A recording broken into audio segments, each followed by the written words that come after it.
Well, foreign investment into Myanmar has jumped fivefold since sanctions were lifted last year. Capital flows from China, South Korea, and Japan are especially prevalent.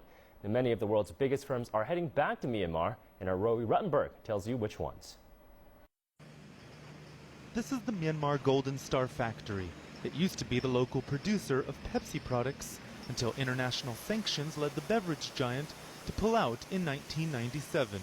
Now the 400 or so workers here make local drinks, but that will soon change. We have signed a commitment with Carlsberg Beer to open a plant here in Myanmar. We are going to employ 2,000 to 3,000 workers, and we will start brewing in August 2014.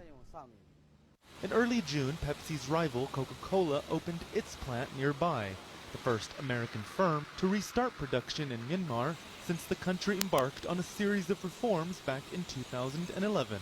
Coca-Cola says it plans to employ some 2,500 people with a value chain that could create 10 times as many jobs.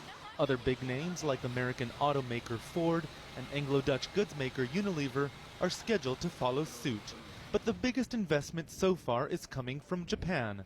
The Telawa harbor east of Yangon is slated to become an industrial economic zone, built in part by Japanese firms. In May, when Prime Minister Shinzo Abe paid a visit to Myanmar, he came straight here.